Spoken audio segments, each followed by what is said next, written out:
Olá, bem-vindos à Smart Talks, o podcast sobre empreendedorismo tecnológico do projeto Wake Up 4.0, promovido pela AECOA, Associação Empresarial do Conselho de Oliveira das Mães, e pelo INOV, Instituto de Engenharia de Sistemas e Computadores de Inovação. Este podcast pretende dar a conhecer soluções inovadoras que estão a contribuir para a digitalização da indústria e as competências-chave para a sua implementação. Se quer saber mais sobre empreendedorismo no domínio da Indústria 4.0, pela voz de empreendedores de sucesso e sobre competências-chave para desenvolver ideias de negócio, este podcast é para ti. Hoje vamos falar da Smart Data com Bruna Abreu, CEO da Scubic, empresa que tem como missão transformar dados em conhecimento relevante para otimizar a gestão de recursos, como água e energia, dos seus clientes, promovendo a eficiência dos processos e dos sistemas de abastecimento. Hoje vamos falar sobre Smart Data. Portanto, estamos aqui com Bruno Abreu, CEO da Scubic. Obrigada, Bruno, pela participação. Começava por perguntar como é que a gestão inteligente de dados pode contribuir para a transição verde. Portanto, ouvimos muito falar da transição verde. Como é que esta gestão, esta análise inteligente de dados pode contribuir, nomeadamente para a gestão de recursos e essa otimização? Pronto, eu vou começar por também agradecer aqui o convite, é sempre um prazer poder partilhar aqui alguma das nossas experiências e também ajudar aqui no empreendedorismo, por assim dizer assim, mais tecnológico e o que de muito bom se faz aqui em Portugal e claro, precisamos cada vez mais, não estou a dizer pessoas como eu, mas empresas como a Scubic para levarmos o nosso país a melhores portos. Assim dizer. Indiretamente aqui à sua pergunta, os dados, há sempre aquela velha máxima que se nós não conseguimos medir, nós não conseguimos optimizar, ou não conseguimos melhorar, seja que processo for, de qualquer parte do mundo, de qualquer tipo de indústrias. E é aí que os dados, efetivamente, têm uma grande importância. Hoje em dia vemos sensores de todo o tipo instalados em todo o lado, desde as nossas cidades, a contadores de pessoas, contadores de carros, temperatura, se formos para a indústria, existem milhares e milhares de sensores instalados nas linhas de montagens, nos diferentes equipamentos que são desenvolvidos, e isso é o primeiro passo, sem dúvida, que é a geração dos dados, a geração da medição, e então para depois entrar numa segunda etapa, usar esses dados para melhorar as suas eficiências, para optimizarmos processos, e sempre que melhoramos a eficiência, sempre que optimizamos um processo, sem dúvida estamos a ajudar aqui para a transição mais verde, o aumento da sustentabilidade, como se quiser chamar isto. Mas sim, sem dúvida, como já disse, o primeiro passo medir, o segundo passo pegar nesses dados e fazer algo com os dados. Só que isso não é tão trivial como muita gente faz parecer ou como muita gente acredita, porque só o simples facto de termos os dados e de conseguirmos visualizar os dados, isso não necessariamente aumenta a eficiência do processo. É claro que faz parte da metodologia até chegarmos ao aumento da eficiência, mas muitas vezes é mesmo isso. Primeiro instalar os sensores para criar os dados, a seguir, efetivamente, conseguimos visualizar esses dados, mas depois há a etapa muito mais difícil, que é trabalhar esses dados e criar o valor acrescentado com essa informação. E é aí que as coisas tornam-se verdadeiramente complexas, é aí que ferramentas como o caso do machine learning, implemente da inteligência artificial, porque o machine learning é só uma das técnicas de inteligência artificial que existem, efetivamente tem um grande impacto, efetivamente conseguem criar, volto a dizer, esse valor acrescentado com a informação que já temos e que são fundamentais. E depois, numa quarta etapa, estamos a falar da optimização de processos e de recursos, isto já nada tem a ver ou tem pouco a ver com a parte toda de inteligência artificial, mas isto, e buscando aqui também um pouco a experiência da Scoobic, a algoritmia de optimização, e estamos a falar de algoritmos que estão inventados há 70 anos, 50 anos, pronto, não são coisas verdadeiramente novas, mas só agora que a tecnologia e os dados é que estão disponíveis para fazer aplicar essa algoritmia de optimização. E é aí que criamos verdadeiramente o valor acrescentado, é aí que reduzimos os custos, aumentamos eficiências, que diminuímos as emissões de CO2. Estou a dar só exemplos lados. Um aumento da produtividade humana, isso sem dúvida também traz benefícios do ponto de vista da transição verde, se queremos chamar, mas é aí que estas empresas, algumas empresas altamente tecnológicas, estão a evoluir, arranjam clientes nacionais e a nível internacional, porque efetivamente os nossos engenheiros, falo dos portugueses, não os da Scoobic, também os da Scoobic, mas não particularmente os da Scoobic, nós somos mesmo bons. Nós podemos competir diretamente com os melhores engenheiros dos Estados Unidos, dos alemães, dos franceses, não interessa, porque efetivamente a mão de obra que temos cá em Portugal, e as nossas universidades também ajudam muito nisso, conseguem produzir engenheiros e data scientists e programadores realmente bons. Isto também aqui só um pouco mais para a parte da motivação. Mas sem dúvida que para os dados e para criarmos esta, como disse muito bem, esta transição verde da redução, existem 4 etapas muito bem separadas: a geração de dados, a visualização de dados, a utilização de técnicas de inteligência artificial para prevermos processos, para começarmos a trabalhar esses dados e, por fim, com base dessas análises, conseguimos optimizar processos, recursos, múltiplas, dependendo do que estamos aqui a falar. Logo, isto é um processo. Cada etapa é fundamental. É claro que nos dias de hoje já temos dados em tudo e mais alguma coisa. Ainda existe muito trabalho para fazer para termos ainda mais dados, mas da mesma forma que isso acontece, também acontece o desenvolvimento de ferramentas avançadas que, como eu disse, consigam criar o valor acrescentado com a informação. Visualizar a informação e detectar o problema é preciso, mas depois é preciso alguém para resolvê-lo. E isso, por exemplo, é uma das filosofias que nós temos aqui dentro da Scoobic, que é mesmo, ok, a gente vê os dados, visualizamos os dados e depois, o que é que nós fazemos a seguir com esta informação? Mas sim, sem dúvida que isto no Smart Data ou Analytics ou mesmo o Big Data, é aí que os dados têm um grande impacto, ou podem vir a ter um grande impacto, como já disse, na transição verde, na redução de emissões de CO2, de sermos mais eficientes, de aumentar a sustentabilidade dos nossos recursos. Os dados têm um papel muito grande nisso. Obrigada, Bruno. E nesta perspectiva também queria perceber um bocadinho melhor como é que surge a Scoobic e que problemas é que procura dar resposta, nomeadamente falávamos aqui de alguns exemplos também da indústria, e hoje falamos muito de indústria 4.0, portanto, como é que a Scoobic se posiciona neste contexto e como é que ela nasce? Ok, vamos começar pela segunda pergunta, como é que ela nasce.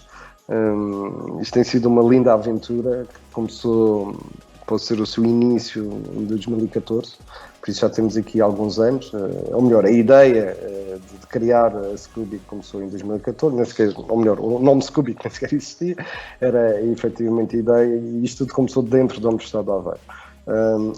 Isto era um trabalho, era uma tese de doutoramento de uma colega minha, e eu na altura estava a tirar o doutoramento e comecei-me a apaixonar sobre como transferir tecnologia entre a academia e o mercado, que normalmente é o chamado Vale da Morte. Os académicos querem ser académicos, os industriais não querem aturar os académicos, pronto, e há aqui uma zona cinzenta que efetivamente há poucas pessoas aqui a trabalhar esta zona, ou melhor, eu gostava que houvesse mais pessoas a trabalhar esta zona, porque acima de tudo as investigações que fazem-se nas universidades, principalmente as públicas, é fruto do dinheiro dos nossos impostos, e eu costumo dizer, eu gosto de ver o meu dinheiro dos meus impostos bem valorizado e ser utilizado aqui para alguma coisa. Isto também é uma espécie de apelo, tanto à parte académica, mas também à parte industrial, e às pessoas que estão, tanto na academia como na indústria, fazerem estas pontes que muitas vezes falham e que ninguém o quer fazer.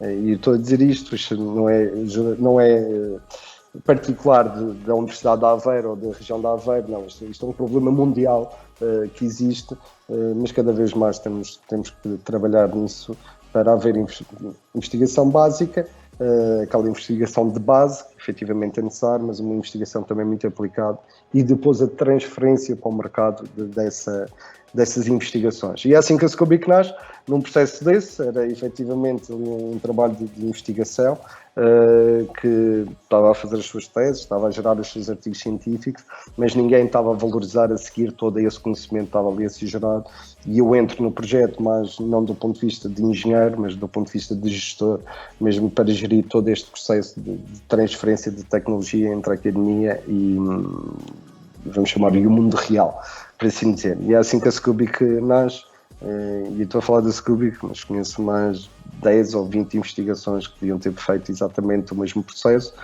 mas depois falta pessoas, eu costumo dizer, meias malucas como eu, para fazerem isto, porque se formos unicamente pela parte racional, ninguém faz isto. Ninguém faz isto porque há um ponto de incerteza muito grande, há um risco muito grande, e normalmente os académicos e também os latinos, e agora é uma crítica aos latinos de uma forma geral, não são só os portugueses, nós temos muito medo em falhar, nós temos muito medo em arriscar, e é por isso que em Portugal só existem pequenas e médias empresas, ou melhor, uma das razões é mesmo essa, que muitas vezes temos medo de dar o passo seguinte, fazer arriscar. É claro que a incerteza é grande, a probabilidade de falha é ainda maior, mas eu costumo dizer, sempre que falhamos, aprendemos, evoluímos, sempre que acertamos, vamos continuar a fazer a mesma coisa durante não sei quanto tempo e nunca evoluímos mais. Por isso, a falha faz parte do processo de evolução, e nós, outra vez latinos, não olhando unicamente para os portugueses, mas falando também aqui dos portugueses, temos que aprender que falhar é humano e temos que aceitar isso. E muitas vezes a nossa sociedade ainda critica muito as pessoas que falham e não valoriza por terem tentado. Eu costumo dizer, nos Estados Unidos, se tu montares uma empresa e falhares, recebes uma medalha de honra por teres feito isso. Aqui em Portugal recebes um caixão, porque és um péssimo gestor e não serves para nada. Pronto, é esta diferença de mentalidade que efetivamente existe.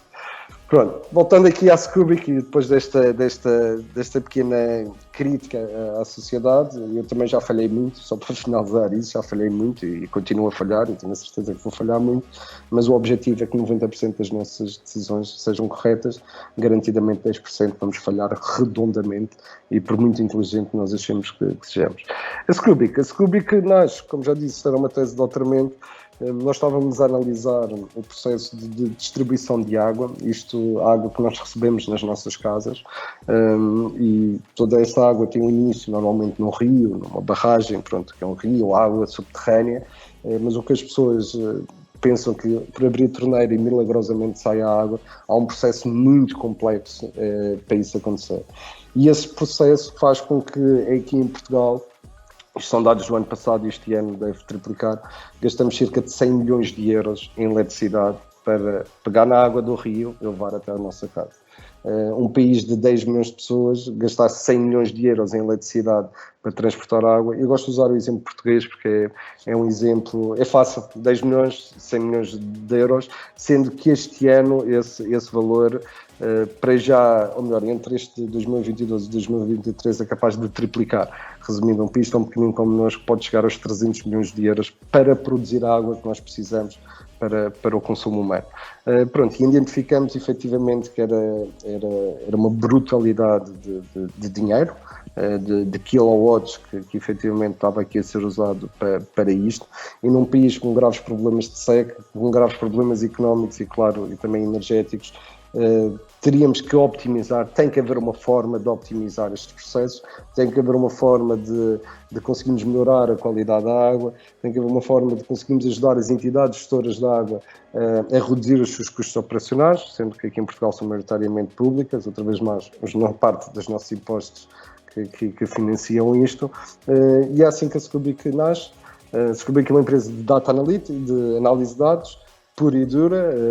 É claro, depois dentro da empresa temos desde engenheiros mecânicos, eletrotécnicos, cientistas de dados, programadores, uma equipa multidisciplinar mesmo, mas sempre com o objetivo de olhar para as entidades gestoras de água do nosso país e tentar reduzir os custos, ou como podia dizer, aumentar a eficiência, aumentar a sustentabilidade deste tipo de empresas e, é claro, também tentar sempre reduzir as emissões de CO2 que estas empresas fazem. Só para vocês terem noção, o Grupo Águas Portugal é o maior consumidor público de energia, isso só para terem a dimensão que é este problema, e sendo o maior consumidor público de energia, também é dos mais poluentes, porque o kilowatt está associado a determinados quilogramas de CO2, por isso, quanto mais consumires energia, mais emissões vais ter. Isto não é tão direto quanto isso, porque depois se forem energias limpas, não é como o sol e o solar, as emissões de CO2 são calculadas de formas diferentes. Mas sim, a Scoobic mesmo isso faz, é uma empresa de análise de dados que tenta optimizar todo o transporte de água, desde o rio até às nossas casas, e tentando reduzir os custos operacionais de empresas como a EPAL, as Águas do Porto, Águas do Uripav, Águas do Centro Litoral, o Grupo Águas de Portugal, e é assim que surge. A parte bonita disto é que nós gerimos a água da mesma forma em qualquer localização do mundo. Resumindo, todas as tecnologias desenvolvidas aqui em Aveiro podem ser aplicadas em qualquer país do mundo, desde que tenham água, claro. Regra número 1, tem que ter água para gerir. É por isso que atualmente estamos com projetos em Espanha, estamos com projetos no Brasil, temos projetos cá em Portugal. Se tudo correr bem, nos Estados Unidos até ao fim do ano. Isto usando exatamente a mesma tecnologia made in Portugal, agora também puxando aqui o nosso patriotismo, não é? E sendo aplicado, volto a dizer, em qualquer localização do mundo, porque gerimos a água exatamente da mesma forma. Pronto.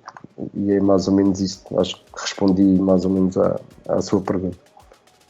Sim, sem dúvida. Vamos aqui acompanhar as soluções da Scoobic de Aveiro para o mundo neste processo de transição verde que é tão relevante e importante. Por último, gostava aqui de que partilhasse um bocadinho da sua experiência como empreendedor e que mensagem é que podia deixar aqui aos nossos jovens empreendedores do programa Wake Up 4.0? Bom, nunca desistam. Desistir nunca é uma opção. Estão a perceber?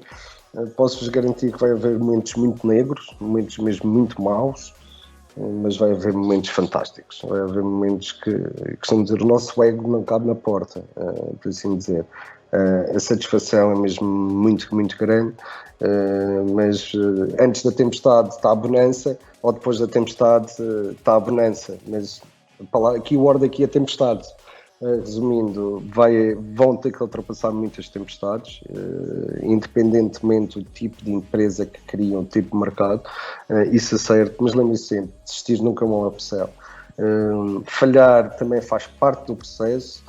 Conheço vários empreendedores que são a quarta ou quinta empresa que efetivamente vingaram, mas não tinham medo de falhar. E isso, e buscando aqui já um pouco, que já falei, nós latinos, de uma forma geral, e olhando aqui mais para os portugueses, não sabemos lidar com a falha, temos um grande medo da falha. É claro, se estou a falar para empreendedores, vocês já receberam, tipo, são heróis, porque apesar de tudo, apesar de provavelmente muita gente dizer que a vossa ideia é completamente maluca e nunca vai funcionar, vocês estão aí a arriscar, ou querem arriscar, e posso dizer que é de louvar muito isso, e provavelmente alguns de vocês vão falhar, mas não há que ter vergonha, há que, volto a dizer, falhamos, aprendemos, melhoramos e voltamos a tentar outra vez, sendo que posso dizer que o meu primeiro plano de negócios, que era com a minha tese de doutoramento, ao fim de 6 meses de trabalho, eu cheguei à conclusão que aquilo não tinha qualquer viabilidade económica. Ou melhor, tinha que esperar uns 5 ou 10 anos para aquilo ter viabilidade económica.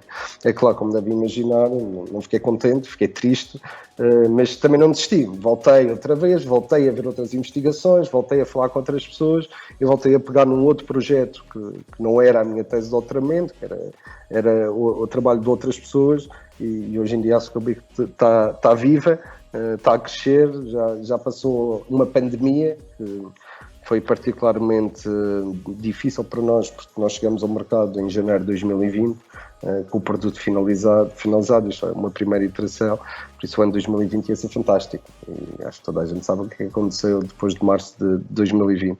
Por isso, mas nunca desistimos, mas posso dizer que houve momentos muito menos bons, ou menos maus, como queiram dizer. Eu costumo dizer, houve choros, berros e gritos, houve muitas gargalhadas também, muitos sorrisos, mas acima de tudo, outra vez mais, falhar faz parte do processo, nunca o desistam, mas depois também tem que haver aquele ponto que uma pessoa diga, já fiz tudo o que eu conseguia fazer, já não consegui evoluir e talvez isto não seja uma boa ideia de negócio. Muitas vezes estamos aqui a falar devido à nossa localização geográfica, muitas vezes é o time to market, hoje pode não ser uma boa ideia, mas daqui a 2 anos é uma excelente ideia, ou há 2 anos era uma excelente ideia e hoje em dia não tem qualquer tipo de aplicação. Há inúmeros fatores para as empresas às vezes falharem, sendo que o fator principal de qualquer empreendedor, e tem que ser sempre a sua maior preocupação, é a sua equipa. Ninguém trabalha sozinho, todos trabalhamos em equipa e eu posso dizer, já vi empreendedores a trabalharem durante 1 ano e meio sem receberem um único euro e todos os dias das 9 às 6 ou 7 da tarde estavam lá a trabalhar. Por isso, a motivação da equipa, a forma como se conhecem, como trabalham juntos, é mais fundamental do que qualquer coisa que existem. E eu posso dizer da nossa experiência com investidores e VCs e por aí fora, principalmente no early stage, que é provavelmente no estágio que vocês estão, no início aqui, e eles vão olhar sempre primeiro para a equipa e só depois para a vossa ideia. É claro, vou dizer, estou a generalizar, nem todos são assim, mas de uma forma geral, a vossa equipa é a coisa mais fundamental que vocês têm, porque vocês podem ser muito bons, mas tem uma equipa por trás de vos apoiar, e volto a dizer, e pós dias maus, efetivamente, podermos remar, ou como eu costumo dizer, tirar a água da jangada que ela está-se a afundar. Uma startup é mesmo isso, é uma jangada a afundar, se a gente precisa de pessoas com os baldes para tirar a água de dentro da jangada para ela não se afundar. Isto tudo para vos dizer, vai haver esses dias, mas posso dizer, chegar ao fim, conseguir um cliente, conseguir um produto, conseguir lançar no mercado, é uma satisfação que eu nem quando acabei o doutoramento consegui alcançar, e nem quando falo do doutoramento ou ou mestrado assim, é uma satisfação brutal, é uma explosão de adrenalina, alegria que garanto com vocês. Eu por acaso ainda não fui pai, mas acredito ser semelhante a ver o filho pela primeira vez assim depois de nascer. É isso assim. Mas sim, vai vir menos que maus, mas acima de tudo, e isto para não nos motivarem, tenham noção disso e estejam preparados para esses momentos, sendo que a maior parte deles vocês não vão estar preparados, mas se tiverem aquela mentalidade, desistir não é uma opção, temos que continuar aqui a batalhar, porque só assim que vamos fazer o país andar para a frente também. É aquela coisa, nunca desisto. Desistir não pode ser uma opção. Se vocês pensem logo desde o início em desistir, vão fazer outra coisa. Juntem-se a outra pessoa, juntem-se a outro empreendedor que vai precisar da vossa ajuda, vai precisar de vocês na equipa dele para fazer vingar a ideia dele. Mas sim, isto acima de tudo é essa mensagem. Mas uma coisa também é fundamental, divirtam-se. Eu apesar disto tudo, posso dizer que nos últimos 5 anos tenho divertido mesmo muito a fazer aquilo que faço. É por isso que tenho essa alegria, consigo passar essa alegria para os nossos colaboradores, e isso é muito importante. Principalmente, outra vez, para os momentos maus, mas acima de tudo divirtam-se a fazer o que fazem. Smart Talks é uma iniciativa desenvolvida no âmbito do projeto Wake Up 4.0 at Promoting Entrepreneurial Spirit and Innovate Startups for Industry, financiado pelo Portugal 2020 no âmbito do Programa Operacional de Competitividade e Internacionalização, no montante de 454.217,11 euros, dos quais 386.084,54 euros são provenientes do Fundo Social Europeu.